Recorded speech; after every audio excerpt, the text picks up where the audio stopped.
Okay guys, so I looked around on YouTube for some swim cord, resistance band, swim drills, and I couldn't really find much on YouTube that was succinct and including a lot of the things that I want you guys to work on. So I thought, well, silly, I mean, I make my own YouTube videos, why not do this too? So I'm gonna try to do that. Space is a little limited to set up a video for swim cord drilling, but I'm gonna give it a shot. So first thing you're gonna do is that bent over single arm catch phase of the drill, and I'll try to show you maybe from the side. But basically what you want to do is set up the band so that it's at your hip height away from you. So in this case, excuse me, I swallowed something funny. You're going to set up your bands so that they are at that hip height. And then of course hands go on the paddle as if they're swim paddles. If you don't have these types and you just have a resistance band, then it'll go right through the palm of your hand. And then you're going to step away so that you have enough tension on the band. Okay, hold one arm as if you're in the top of your catch, it stays stationary. The other arm is going to do some single arm drilling. So there's not enough tension on it here for you to be able to see it in the frame, but I'm going to demonstrate. Fingertips are down, and we're going to pull the thumb towards the midline, keeping that elbow high to the end of the catch phase, which is right here at the bottom of the power diamond. Okay, hope you guys can see that. And then recover forward. Don't try to swing the arm over the top of you. So press, recover, press, recover. And that elbow stays high. You can see why that's important. Now here's the thing that we're trying to work on. In the water, I often see this or I see this, and neither of those things are going to generate speed for you. So we want to work on the drilling, which is this. Okay, then the next thing we would do, imagine my hands were in the paddles, I just can't demonstrate this. We're going to do the push through phase. So we're starting in power diamond and we're pushing all the way back. Okay, power diamond, elbows are high, like butterfly, push all the way back and through. Now you'll notice there's a diamond here. That elbow angle needs to be 90 degrees to 110 at the max. So not down here, not down here, here, push. Okay, so catch phase for swimming.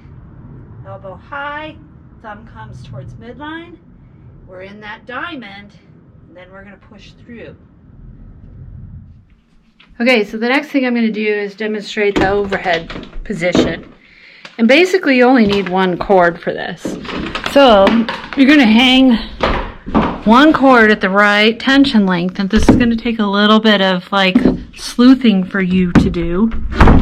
And you're going to shut it into the door, okay? Got to make sure that the hand paddle is facing the proper direction for this to work.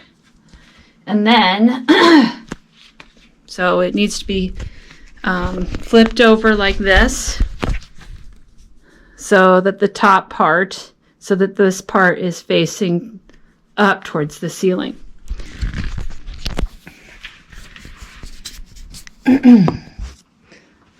So this is how you kind of guide yourself. Probably enough tension is going to be as if you were standing, that thumb's just above your armpit. And then carefully you're going to get down into a seated position against the door. This cord should be in alignment with your shoulder. Never should it be towards your midline or way out there. So you got to pay attention to where you're oriented, okay? Start position is here, fully extended, as close to the door as you can manage. Keep your core tight. And if you notice, my fingertips are pointed away from the door. And that's how your fingertips should begin the catch phase in the water. So the next thing you want to do is keep that elbow high, initiate the catch. Think about bringing that thumb into the midline. I have it right near my armpit while keeping the elbow as close to the door as possible, okay? So high elbow is this. Again, as mentioned outside in the bent over position, most people swim like this, which that really long lever doesn't generate very much power from this delt. There's not enough muscle there to generate power, okay? Or they tend to do this and then push through at the finish, okay? There's no power generated by doing this. So the thing we want to do is use this upper part of that lever, generating power like this, and then push through. So the drill. Recover, elbow high. This is what we mean by elbow high. It's up there when you initiate the catch. Hope this is helpful for you guys to see, because that's everything with creating speed in the water. Now, the stronger your shoulders get, the more outside that midline you can go. I don't do that because I want my shoulders to stay healthy. They come inward. So there will be some variations that I'm going to give you guys through the winter, and I want you to get in the habit of throwing your swim cords with that small resistance band into your swim bag, because this is going to be part of your warm-up this year. I really want to work on muscle memory with kinetic chains and doing proper mechanics this year and reinforce it in all of our winter workouts.